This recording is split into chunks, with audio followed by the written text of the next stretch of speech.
lan moo waral mu def jëf ju nga xam ne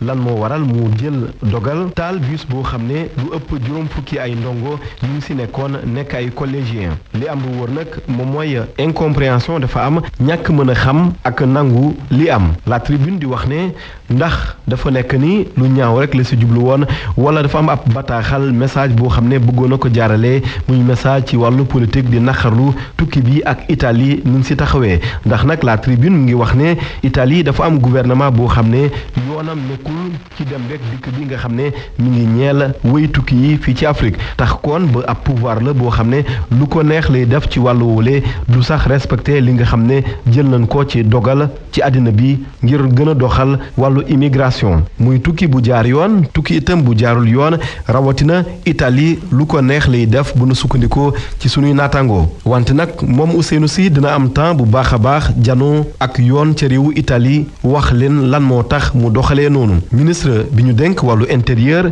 mi ngi naqarlu bu baax a baax li am di wax ne kenn mënu koy baal li mu def moom Ousseynou Sy procureur bu Italie moom li mu wax moom mooy Ousseynou Sy li mu def yàgg na ko préparé ndax nag mu ngi jël ab vidéo wax ne africains yi nañu fippu bañ di ñëw Europe ndax li xew taskatu xabaar yi di critique jaaree si sax ngir wax ne Ousseynou Sy moom boo xoolee bu baax a baax doxalinam sax ci paaseem nekk na loo xam ne kenn mënu koy comprendre mës naa dawal fekk mu ngi màndi yore volant ñu tuumal ko itam ci mbiri jigéen wante itam ñu dem sax ba nangu permis am ku nu mel naka la ñu mën a continuer di nangu muy dawal ay bus rawatina ay busu xale nekk loo xam ne critique mu ngi koy samp Les Échos moom bëggu si tudd benn yoon mbiri Sénégal ndax nag mi ngi wax ne franco-italien la maanaam dafa tax ci Italie tax itam ci réew France nga xam ne ci ay xabaar fa la bàyyeekoo laata muy ñëw ca Italie ci atum 2004 doomu Sénégal yi itam bu weesoo Les Échos ñoom itam bëgguñu tax benn yoon ci mbir moomulee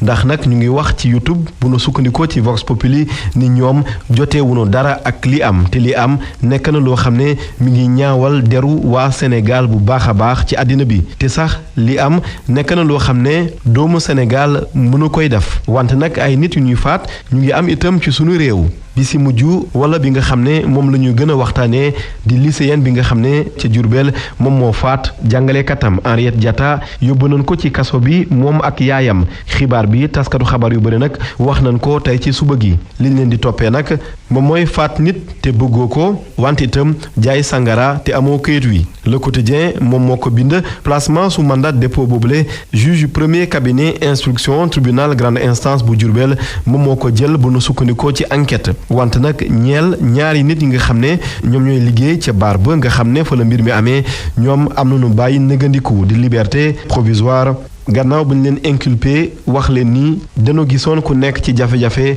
te jéemanu ko sauver di non assistance à personne en danger wàllu politique maître Ousmane Seye di wax ne bëgg na mandat député yi ñu yóbbu ko ba atum 2024 muy nag ay kàddu yoo xam ne avocat bi yëkkati na ko ci journal bi di critique président coalition pour l'émergence di wax ne moom mooy mbir bi nga xam ne buñ si jaaree daanu mën jàppale bu baax a baax président Macky Sall gannaaw buñ ko falaatee ëllëgu ñaar fukki fan ak ñeent ci weeru février bi nu génn buñ ko defee nag moom dina mën doxal bu baax a baax andi yeesal yi nga xam ne réew mi soxla na ko maanaam daal couplage la réforme yooyu nag Sud Quotidien mi ngi siy wax Sud Quotidien di wax ne Macky Sall na ubbee gëtam bu baax a baax xam ne lu am solo moom moo koy xaar ak mandat boobu leen nga xam ne moom mooy bu mujj ci bopp réew mi ci gouvernement bi nga xam ne ñu ngi koy xaar ndax Augustin Tine Aly Ngouille Ndiaye ak Serigne Mbaye Thiam nga xam ne ñoom daanaka kenn du leen dindi ci gouvernement bu nu sukkandikoo ci laas ndax ñoom dañ si bokk am déet tontu wi fileek ay fan